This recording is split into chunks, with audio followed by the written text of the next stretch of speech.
We're live. And we're live. And we're live. Good morning, everyone. Dan Stanty here, along with Mike Stanty, Michael Bussley, on the morning of Friday, June 23rd. Been a little while. It has been. We've been AWOL a little Just bit. in time for the summer break. Yeah. Lots of folks tuning in, I'm sure. Yeah, this is our once every trimester session. So. That's right. Weird way of keeping time. And anyone tuning in, please don't hesitate to send us questions, even after the live broadcast. We'd be happy to answer them. Absolutely. Absolutely. So, okay, well let's kick off just real quick on where the market stats are today. So, just a quick comparison to a year ago. A year ago, I mean, the market was hot last June, right? And it was the story last year was that we had sort of the same number of sales as we did in 2021, and we had far fewer listings, like 40% fewer listings. And today, I mean, looking back to that time frame, we have more sales and even fewer listings, a further 34% fewer listings than we did last year. So it's pretty phenomenal. I think we have around 2,800 homes available in Calgary, and I mean, for a population of 1.4, 1.5 million, it's kind of absurd. And so that's what the market looks like today. And just to be clear, Dan, that's not like detached properties. That's all properties. That's everything. That is just everything. Yeah. Apartments, townhomes, mobile homes. That's everything. And as a comparison, what in 2021 there was 7,000 and some? Yeah, 7,000. Last year I think it was about 3,800. Yeah. I'm trying to pull up those numbers again real quick, but yeah, I mean it's just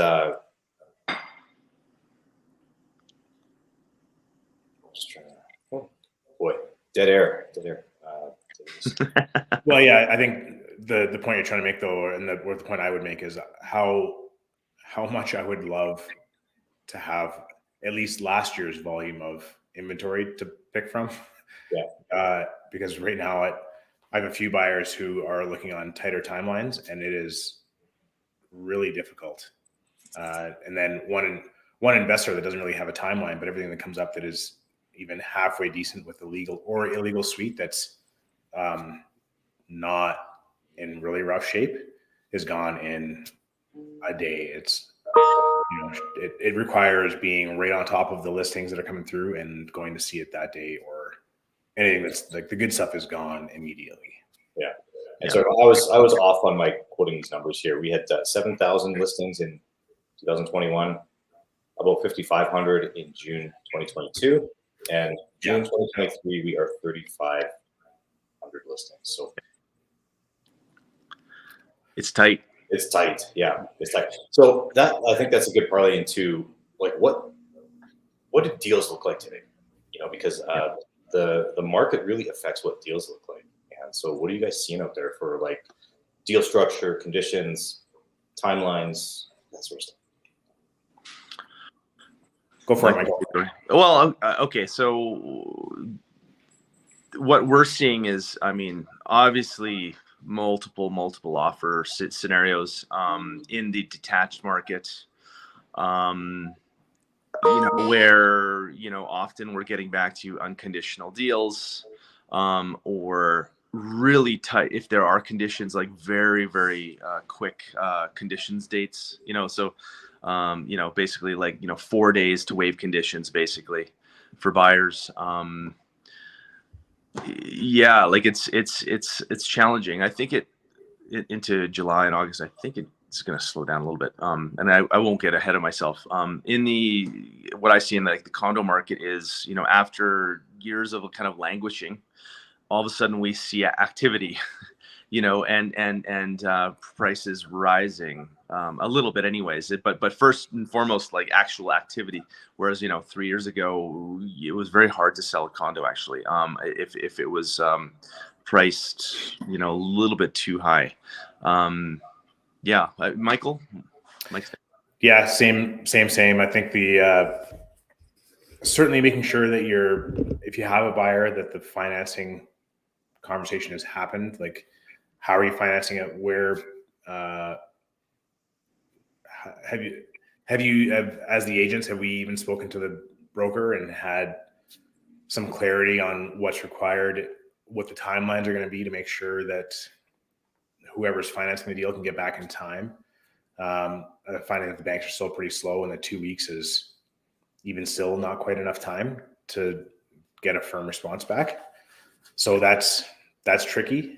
But even in circumstances where there's unconditional offers, I have not had it happen yet, but I know that out there are deals that are falling apart, unconditional deals that are being written, and then just the deposit never shows up, or even I think some cases where the deposit is showing up, but then the buyers are just not completing on those deals and they're backing out. So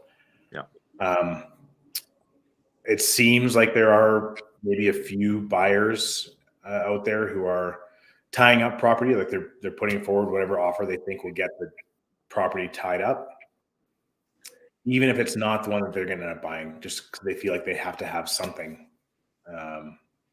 that they can rely on as a place to live.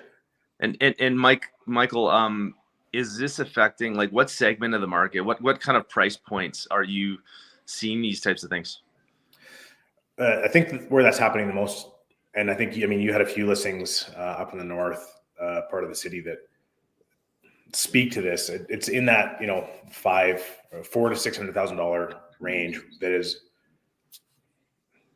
would now be considered, I guess, the entry level. The lower price stuff is really where it's super tight and where people are scrambling to get any kind of a foothold.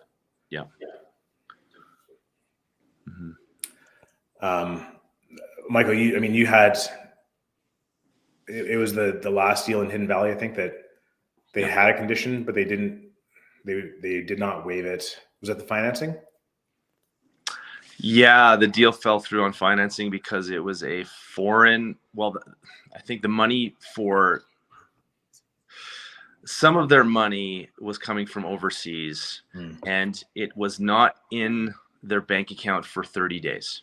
Right. And so there was not a lot of kind of to get from point A to point B. It was going to be very difficult for them. So the deal collapsed, actually.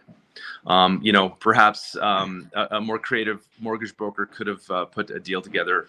I'm not sure, but so not that you need to pin down your clients on kind of like precise what their finances look like at all, but it is important just to make sure that they're working with a reputable mortgage broker or lender, just so that all the ducks are in a row. It just makes their life, a lot more seamless. Mm-hmm.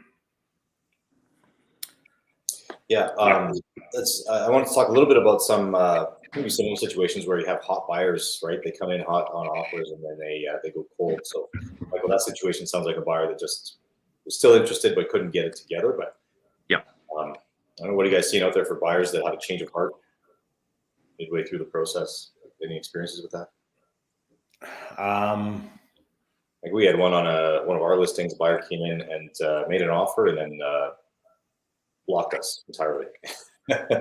Yeah, there was that. I think that one turned out, probably that particular buyer was just sort of a pretender. It was quite a nice house, and I think they just maybe were looking for some clout or something. I don't know what it was, but that was a peculiar scenario because everything seemed to be lining up, and then just goes to the day of the deposit, the day that was due, and then blocked and never heard from them again. So it can be tricky, but people do have changes of hearts occasionally. Yeah. Michael, we lost your video there. I think you just sorry. Well, no worries. Well, we talked about market activity a bit, and Mike, you touched on apartments. I just want to, I popped over to the apartment stats. From 2 years ago, we have approximately double the number of sales, and we have approximately half the number of listings. So that just maybe speaks to what you're seeing, where there's finally some movement in that market. And so it's interesting. Yeah, and I think, like, I mean, you know, what is there's a number of factors driving that. I think that there's, you know, the pool of people that are initially looking at houses, when they run up against so much trouble in trying to find a house, you know, they start sort of switching gears and you know, kind of looking back and reassessing kind of like what type of property they want. And I'm not saying that that's the entire thing driving that condo sales, because it's also, you know, a large influx of people coming in from out of town and whatnot that are looking to buy. But, you know, I think that what we're seeing is, like, you know, buyers are sort of like, you know, just stepping back and reassessing kind of what's important to them. You know, when they've unsuccessfully tried to bid on, you know, 7 properties in a row, let's say, you know. Yeah. I guess that could lead us into something else I think going to talk about was appraisals from the bank that can sometimes be a part of that financing process that turfs a deal or allows it to go through, and how those can sometimes not necessarily be the true reflector of market value. I had a personal experience not long ago where I was trying to refinance on my mortgage and just getting some stuff moved around. And they came back after the first appraisal with a value that I thought was not the true value of our house if we were going to put it on the market. And so I sent in I appealed it, and I put together what I thought was a rational argument. And then the bank and or appraiser just said, nope, it is what it is. And so for some context, I don't have a particularly grand house, but it's a renovated place that backs onto a park in Renfrew, and with a legal suite in the basement. And there was a house that was across the street from me that 3 weeks after we got our appraisal came on and sold for $10,000 less than what my appraisal came in at. And I thought, well, there you go. That's maybe the difference of looking at the historical sales versus looking at the historical sales, but also being sort of in the market and knowing what forward-looking value could or should be for a property. I don't know if you guys have a similar experience with something like that, or. Well, I think that you know, something we're seeing. You know, we had a sale in Aspen recently where, you know, we were just on I think in the bend of the hockey stick when this was happening, sort of. And so the previous 6 sales didn't really lend to a higher value, except the most recent one did. And so we kind of leaned on that and said, well, this looks like it's going to be the trend. And then since we sold that, there's been 3 or 4 more at virtually the same price on the higher end. And so it's if you're only looking backwards and not taking into account what's on the market today, what's going on, the activity levels, the lack of inventory, you know, you might miss out on value. So it's it's pretty instructive to be in the market and like understand what's happening today versus just looking at a spreadsheet and say. Yeah, and also maybe worth noting that an appraiser coming in they're appraising it for the bank, and the bank has an interest in being as conservative as possible when they're lending on a property. So, I mean, fair enough there. You understand how and why you would always, or you're more likely to get a conservative value on a property like that. But I just, after getting what I felt like was stung in the appeal, and then 2 weeks later, 3 weeks later, that house selling it, it was a little bit of a bittersweet feeling of vindication. Mm-hmm. Yeah. Well, if I can maybe transition into a bit of crystal ball gazing here, we've got the summer months just ahead of us, July and August, which, you know, I would say traditionally pre-COVID were maybe predictably slower than the rest of the year, where people tend to take off and sales drop off the map and things like that. what are you guys anticipating for this July, this August?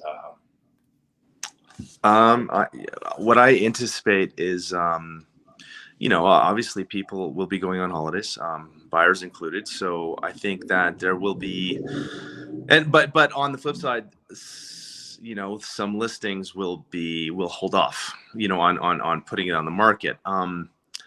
So I think it will be a slightly better, healthier buying environment. I don't think prices will come down a significant amount. If they do, like they, come down maybe, I don't know, a few percentage points in a sense. But I think the buying process will be actually easier and a little bit more rational, where you're not going to see as many multiple offers. You still will see multiple offers on good properties, but yeah, not a dogfight with 15 different bidders. Well, I think my prediction is a little bit different. I think we're going to see a very strong market continue through the fall. Coming back to the numbers we were talking about earlier, it's so tight out there right now that there has to be a really big shift in availability, in my view, to lighten that load for buyers, to make it a little bit easier to buy. So we'll see. We could see that. We could see a big shift. Anecdotally, I keep an eye on listings for buyers I'm working with. Usually Thursday and Friday are the big days where you see, your inbox is full. Pretty quiet yesterday. Yeah, that's a ton of new listings, and so that we've got one more week in June here to try and see more listings come on before the summer. But I don't know. Maybe the summer's kind of already started in a sense. Yeah. I agree, and I think that I think that maybe come the summertime things slow down, come fall things slow down a little bit for a few reasons. One, there historically is that second bump in the year where you get a little more activity as folks come back from holidays. People are turning their attention to buying and selling again. So maybe there's a little more inventory on come the fall. And I think also that at about September or so is probably when people who, with the recent interest rate hike, not that it was significant, but it was another hike, people's pre-approvals that they're getting now under the newer higher rates might start to be, those people will be kind of like entering the market, or the old rates rather that had a hold on them will start to expire. Yeah. And so I think that might serve to cool the buying side just a little bit, and maybe there's a little more supply possibly. Yeah. So that is really also maybe just me being a little hopeful that there's going to be a slightly more balanced and even playing field come the fall. Mm-hmm. Yeah, it is hard to predict, for sure. But I think we're in agreement that it's still going to continue to be a seller's market. Yes. Yeah, I don't think we're going to see a shift or a slide to a buyer's market in Calgary anytime in the near future. Yeah, for sure. What here's a quick question. What do you think and this is a very difficult question to answer, but I'm going to ask it anyways.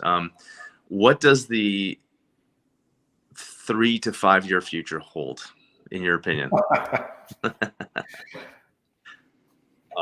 Well, I think the next year and a half, 2 years are going to be hopefully a little bit less crazy than it's been the last year. But I think we're going to see still a strong market in Calgary for the next 2 years.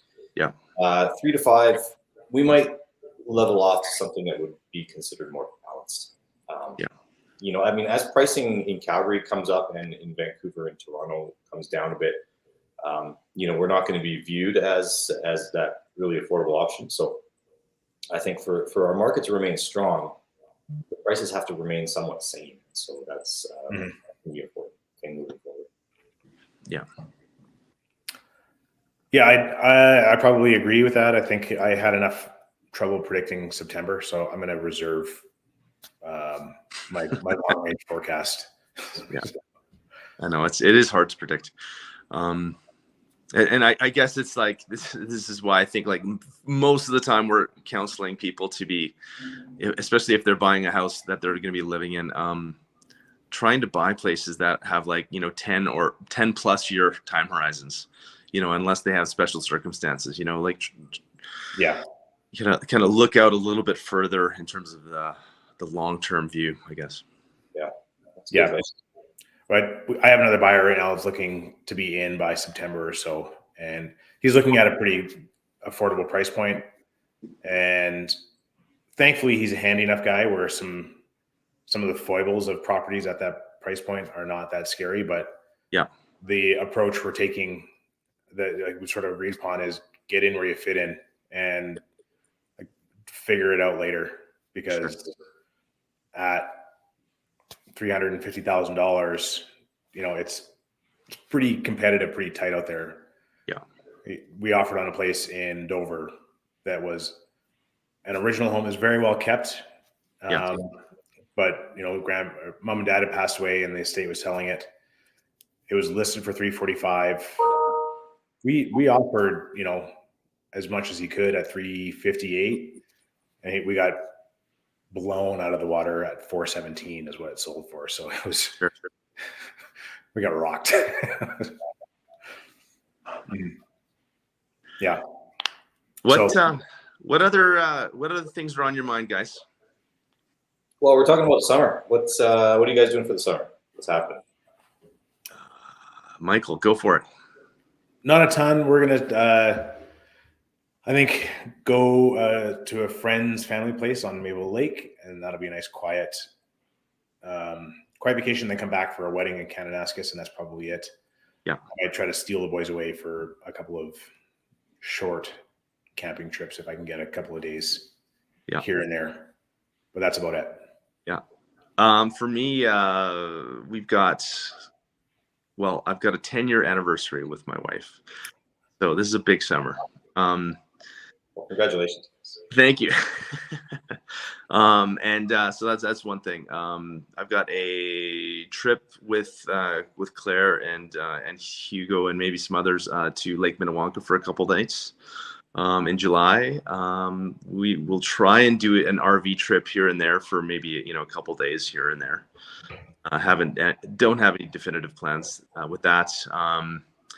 And visiting some old teammates, old Vernon Viper hockey teammates in the Seattle area in the Gulf Islands. And that's towards the end of July, and I'm really looking forward to that. We have about 14 guys going, and it's very cool.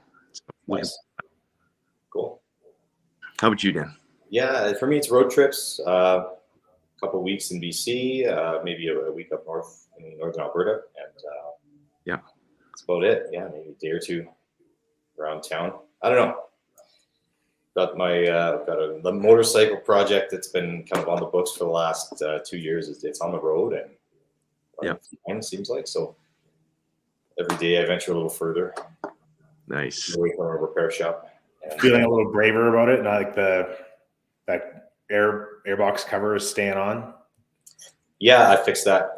It's tightened up. So yeah, it's good. And so yeah, maybe take a day trip to Canmore or something. I don't know. Maybe that might be as far as I go with it.